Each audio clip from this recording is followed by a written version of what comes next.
that we're going to have to fill you in with the background pretty quickly. Look, only 4 pieces to go. There. Now, Mum and Dad. They're separated. They were both really nice people. They were just nice in totally different ways. Mum's a nurse. I would love to be able to say that you won't feel a thing, Mr. Jessup, but it would be a lie, I'm afraid. This is going to be spectacularly painful. OK, just bite the edge of that table. She works in casualty, which is a bit stressful, looking after people who've had heart attacks or been in road accidents. Or got their tie caught in the food processor and been sucked in head first. Not everyone finds that kind of thing funny, you know. Sorry. So when she gets home, she generally lets her hair down. Slumping in front of the telly with a bowl of cold baked beans. And a gin and tonic. OK, Derek, the fortnight's holiday for two in Musiikki at the 5-star San Bernardino Hotel is yours if you can keep this ferret down your trousers for 30 seconds. That poor OK, ferret. Andrea, start Isn't a real one. Well, that's what Janice at work says. Her boyfriend's a cameraman. It's electric, apparently. Mind you, she said it blew a fuse when they were filming the last series and electrocuted this man and gave him the most dreadful burn. She likes parties too. And she hates ironing and washing socks. She's the only person in the family who's ever done a bungee jump. Where's Dad? He's an astronaut. Okay, proceed round the module and give me a visual on the hula gasket. Do you copy? You do tell some whoppers. OK, he's a computer programmer. And he doesn't like letting his hair down much at all. He likes listening to classical music. And having ironed handkerchiefs and using silver polish on all the cutlery and keeping everything tidy. All right. Where are my secateurs? What are they doing? Joe was cutting his toenails. Of course. And he's brilliant with maths and homework and stuff. And he scanned in a photo of my headmistress and put her face and all the demons in Catacomb on my computer so I can vaporise her 276 times a day. Come here, you piece of human slime, so that I can beat you with the cane of Argaroth and put you into detention for eternity! It was an opposites attract kind of thing when Mum and Dad got together. Dad liked Mum because she made things fun. Happy birthday. Oh, right, great. You bought the exercise bike. Well, go on, open it.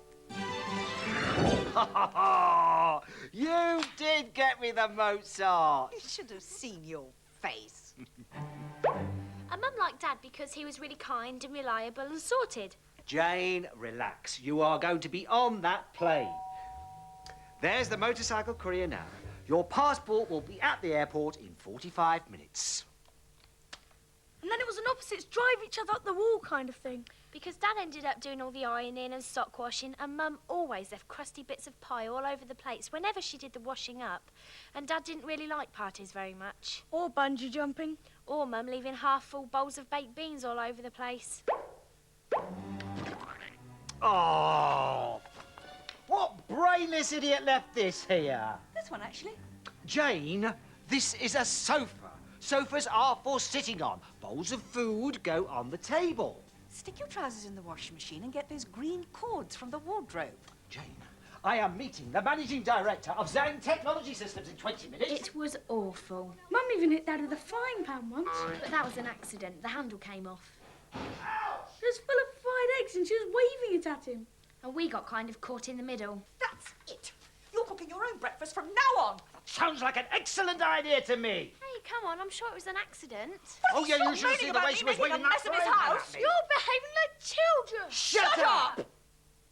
So we had to go and have therapy, all of us, with this counsellor. Jennifer. She was really nice. OK, so it's Emily's birthday. Colin, you buy a birthday cake and hide it in the tumble dryer as a surprise. But Joe, you accidentally turn the tumble dryer on. And Colin, you're having this kind of panic attack because of all this chocolate icing getting into the heating mechanism. So there's a lot of tension in the air. And she said she'd do her best to try and sort us all out. And we went to see her twice a week for months, and we talked and she listened. And finally, Mum and Dad decided that if we all stayed living together, we'd end up killing each other, so it'd be best if we didn't all live together. And we stopped having counselling. Except Dad, he kept on having it because he's a real mess. So, what with Mum and Dad's marriage falling apart and us all going to therapy, and Mum and Dad deciding they had to split up and everyone going crazy and Dad going extra crazy, it was all a bit traumatic. But we helped them through it. Yeah, you have to remember that 37 is a very difficult time in a grown-up's life. It's like a stage they go through. They get depressed, they do stupid things. It's a Hormones, I think. We were very supportive. And eventually Dad bought this house a couple of miles away. And he moved out. So we turned into a two-home family. And then Mum met Roger. She's working in casualty one Saturday night. And this bloke comes in. And he's a builder and he'd been painting this old lady's house. She has this piano and this Irish wolfhound. And he sits down and plays something, and the dog obviously doesn't like what he's playing because it jumps on the lid. And it weighed about a ton. Well, I hope this old lady's paying you well. I was doing it for free, actually. That's nice of you. Well, you look after... Oh! Oh, I'm so sorry, I forgot. No, it's all right. I didn't feel a thing. Well, except... Look, I was just... how about... Guys, quickly! Mr. Brown, stop reading. I'm sorry, I've got to go. OK, Brenda, I'm on my way! And I thought I'd never see her again. But he was wrong, because he did see her again. Except that was later. Who are you? I'm Joe. You haven't met me yet. Anyway, I'm not supposed to be here. See you around. Bye. This is Dad's place. We spend half our time here. Hello, you two. Not there, Joe. Hang it on the coat stand. Where everything is ultra tidy. And he never runs out of loo paper. And he keeps all his soup tins in alphabetical order.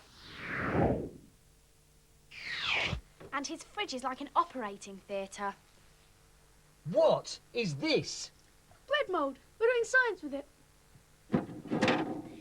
I mean, he's Dad, and I love him to bits, but can you imagine living with somebody that bleaches their toothbrush? Luckily, we spend the other half of the week here. And being here is great because Mum doesn't get cross about me playing Tarzan. Or turning the sofa into a submarine. No! Or accidentally putting my shirt in the washing machine with a chocolate bar in the pocket. What exactly is this? Biscuity fudge with a soft raisin filling, I think. But it is a bit of a zoo. There's something in the laundry basket. And you never know what's going to happen next. I knew I should have paid that electricity bill. Anyway, to get back to Mum and Roger, she comes home from work and mentions this dishy guy whose hand she's bandaged. And I say, give him a ring. I haven't got his phone number. And even if I did get it off Kathy on the desk... You can't go around ringing up strange men out of the blue. I'm a respectable woman. Which was a bit rich coming from someone who pinched Dr. Taggart's bottom on the ward round 4 weeks ago. That was only to make the point about him pinching Sister Wicksteed's bottom. I know. And besides... If we go out on a date, he'll probably end up going home in an ambulance. Mum had a bit of bad luck with dates. I mean, there was Brian. Poor guy, they met up for a drink at the Barge and Pineapple and he acted like he hadn't been to the shops in 5 years, let alone out with a woman, drank 5 pints of cider to calm himself down and... Brian? As for Christopher... I know it's a cliché to tell you what a very attractive woman you are, but... Champion Jehoshaphat, my wife. Then there was Edward, who went into Joe's room by mistake and saw the tank where Joe keeps his pet boa constrictor, Mr. Squeezy, and had a panic attack and passed out. Should have got his hand in the tank. Then I'd have given him a run for his money. Mum, there's a strange man lying on the floor of my bedroom and he doesn't look very well. So I think I'm better off sticking to being single for the moment. And then the weirdest thing happened. How many builders does this happen to in 1 week? So I say, hi, Roger. And I'm thinking this sounds pretty cool when he says... Hi, Emily. It's written on your bag. Oh, yeah. But Roger's not written on mine, so... My mum did the bandages. Ah. And then I completely forgot to tell Mum when I got in because I stepped in a present from package coming up the path. So it wasn't until she and I were sitting round at the end of supper and Mum said... He was probably married anyway. That I suddenly remembered. So I said, he separated from his wife, Ursula, about 1.5 years ago. She went off to India to find herself, and herself was obviously pretty well hidden because she's still there looking for it. He lives with his 3 kids, David, Felicity and Robbie, and runs a small building and decorating company. And he really can play the piano, or could, and it was Beethoven's Moonlight Sonata which sent the Irish Wolfhound up the wall. He's quite dishy, isn't he? How on earth do you... So I explained how we'd met and told her I'd got his phone number, and I said, give him a ring. But she goes all dithery. I'm not sure about this. I really don't want to make a fool of myself. And I'm thinking, oh, well, leave it, but... I mean, What if his wife comes back from India? So she is interested. He was nice, though, wasn't he? So I said, why not just give him a ring, invite him round for supper? But that's so cheeky. Be cheeky. Hello? Roger Smart. Roger? Hi. It's, Jane. I mean, you don't know me. Or rather, you do know me. My daughter, Emily, she, you met her at the bus stop. A couple of minutes and they were off, getting on like a house on fire. The guy who stopped breathing? Oh, it wasn't serious. The stray dog took a fancy to his kebab and took a chunk out of his leg. No. He stopped breathing because he was just finishing off the kebab when Sister Anderson dropped the dressing tray onto the wound and he choked on it. After about 15 minutes of this stuff, Mum finally took the plunge and asked him round for supper. Dinner would be wonderful. Well, bye then. 7 o'clock on Thursday. Welcome to the world of the modern woman. I'll get it! I've just been thinking. What? You two are going to be here on Thursday, aren't you? So, if I was in his position, I'd probably want to see what I was letting myself in for. I'm sure he will. It's just a question of how. I seem to remember that very nice Jason chap meeting Joe doing 25 miles an hour across the living room on his bicycle. Oh, astonishing! And he's going for the stairs.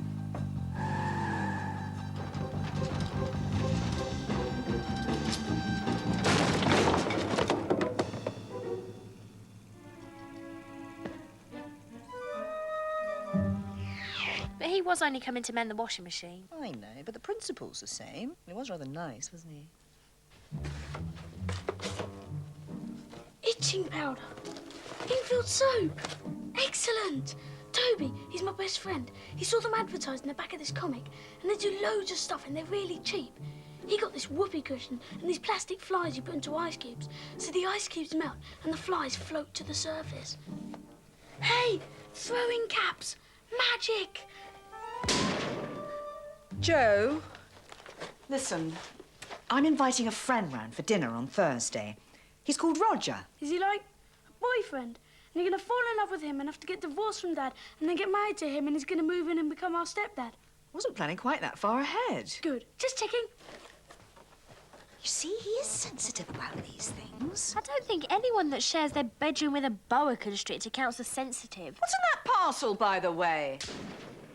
I'm going to feel a whole lot safer if we can somehow manage to pack that one off to Toby's place for the evening. I don't want Roger being maimed or terrorised on our first date. She was right, of course. My darling brother does have a genius for creating disasters at the worst possible moment. Like the day of Mum's first big job interview. So, what do you reckon? Dress like that, avoid falling over the furniture and the job will be yours.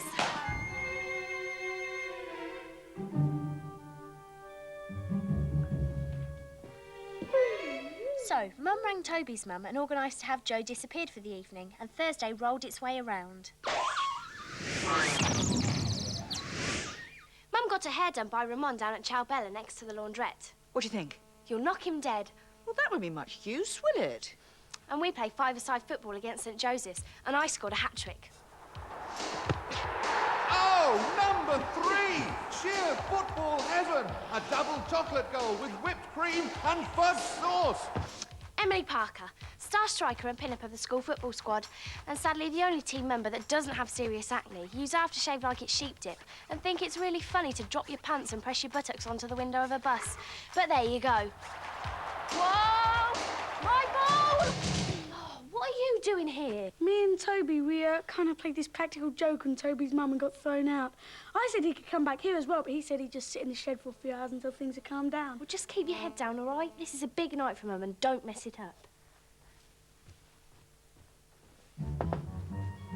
Hey, look at this mug. It's got a plastic fog on the inside, so when you tip it up and drink out of it, the fog kind of comes up out of the coffee.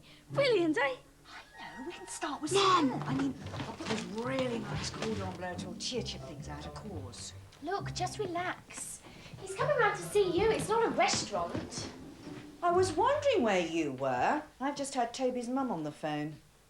Ah. Quite. She recommended I give you a good walloping. Luckily, I'm only going to make you write her a grovelling note and go round there tomorrow with some flowers bought out of your pocket money. But on the other hand, I could just give you the good walloping. Oh, right. Well, I'll just go and go then. What about that nice seafood soup thing and then my veggie lasagna? Great, anything. Just do it and stop dithering. Though, I'll check the sell-by date on those shrimps. You don't want to do an Uncle Barry on him. This is Uncle Barry. He's Mum's brother. Came round for Sunday lunch one weekend last summer. That nice seafood soup thing. Tasted delicious. Chatted about Auntie Mary. Who'd been charged with dangerous driving because she was doing 85 on the motorway and couldn't actually see over the steering wheel. Then I headed off for a late shift, and 20 minutes later, Barry was brought in on a stretcher. Food poisoning. Felt fine till I got through the front door. Margaret said, "You look a bit pale," and suddenly it was stomach cramps, sprint for the toilet, life flashing before my eyes, out like a light, and ring for an ambulance. It was so embarrassing. But it's all right. He didn't die or anything. But next time Jane invites me around, I'm taking my own sandwiches, just in case. Consume by next Monday. See? Safe as houses. Let's just double-check. Package. What are you doing? It's like a canary in a mine shaft. If package kills over before dinner, you give the fish soup a miss and I take him to the vet. Crafty. Real soap, inky soap. See? You can't tell the difference, can you? Yeah, so he's coming round in about 6 minutes. And Mum's trying to be really cool and unromantic about it, even though she got hair done and everything. This is my friend Lisa, by the way. We have a gossip most evenings. Yeah, I've got my fingers crossed, but you know what it's like around our house. It'll probably end up with a dog being sick all over him or Joe setting light to his hair somehow. Look, itching powder. What do you reckon? I think I should take it into school and put some into Nigel Garrett's football socks. Oh, no! Hi, Roger, come in. Hello again. Yeah, it's him. Hello. Let me take your coat. Kind of fanciable, but it's got sideburns. Take no notice of her. Yeah, I know, but Mum's into body hair. I do apologise for my children. Got to go, I'm afraid. Can't miss this. Got many more? Only this one, thank goodness. Hi, I'm Roger. Sit down, I'll get you a drink. Whoa! How'd you do that? Oh, a bit of a set to with some aliens the other night. Stepped out of the kitchen to find this Star Cruiser on the patio. Small purple bloke with a head like a lizard. Asked him what he was up to. Barbecue fingers. He's lying. He was playing this old lady's piano and he was supposed to be papering her living room. And her dog jumped on the lid and broke his fingers. He's called Joe, by the way. That's still pretty cool. Beer, wine, gin and tonic, milk? Beer would be great. Have a seat. No! No, just, do you want to come upstairs and see my snake? Roger doesn't want to see your snake. What kind of snake you got? Boa constrictor. He's called Mr. Squeezy. Come on. Just keep your fingers out the way and don't make mouse noises, okay? Oh, right. We buy in dead mice and keep them in the freezer, but snakes normally only eat live ones. So I warm them up in the microwave and waggle them in front of him, and then he thinks they're alive because he's got a really small brain. Your beer. Thanks. You've got 3 minutes to get him back downstairs in one piece, okay? Okay. Do you think you can mend the derailleur on my bike? I'm having trouble brushing my teeth at the moment, let alone... Joe, do you think Mr. Squeezy would like to go back in his tank now? So, after he'd been de-squeezed and he'd chatted to Mum for a bit, the two of them finally sat down to eat. Soup of the day, salmonella-free seafood. Emily? Ah, appear to have a bit of a problem here, nurse. Oh, I didn't think about that. Hang on a second. What have I done? Stand there, don't move. Now, what do you fancy? Conversational French, Watership Down, or Dr. Frankenturnip and the Robot Dinner Ladies? Dr. Frankenturnip. An excellent choice. Hello? Perfect. Now, if you don't mind, I've got to go and do some homework, so enjoy! So go on, then. Tell me all about how a builder and decorator ends up doing up old ladies' houses for free and knowing how to play Beethoven's Moonlight Sonata. So I told her. And I told him all about getting saucepans off small boys' heads and extracting splinters from people's eyeballs. Ah! You said you weren't going to mention that again. Oh, sorry, I forgot. We had a really nice chat. And we found out we had loads in common. Hyperactive children. Untidiness. Great soup, by the way. Thanks. Going on camping holidays? Eating huge fried breakfast. In bed with eggy bread on winter's mornings. Listening to disco classics of the 70s. I've got the same tape in the car. Eating food straight from the fridge. All black and white horror films. He'd even been bungee jumping. So they had the soup and got onto the lasagna, and I was doing okay. But then we got to the bit where Jack and his family are barricaded into their house, and it's surrounded by 200 robot dinner ladies. Quick, said Dad. Grab that hammer and help me nail this plank to the window. Jack grabbed the hammer, but it was already too late. Joe? They were breaking through the glass with their gravy ladles. He could see their ice blue robot eyes spinning in their sockets. Joe? They were aiming the barrels of the lumpy custard cannons into the room. Joe! Come on, I'll clean you up. You wipe that lasagna off the table and try replugging your brain in while you're at it. Plug your brain in. Shut up, Joe. Don't do that. Who put chewing gum all over the dog? Holy Maroney! Just wait till I see that manager at the chemist. This isn't soap, it's boot polish. Luckily, Roger had a good sense of humour and he wasn't too freaked out. Mum hosed him down and fed him the rest of the lasagna herself while Joe made himself scarce. Then Mum apologised and said... I'm sorry, you must think we live in a disaster movie. And Roger laughed and said... Oh, that's nothing. My son David and his mate Nosh putting petrol in the moped outside of the house the other day. Nosh lit a cigarette. No window in the front room. Were they all right? Amazingly, actually Nosh had to wear a hat for a couple of weeks while his hair grew back. But, apart from that.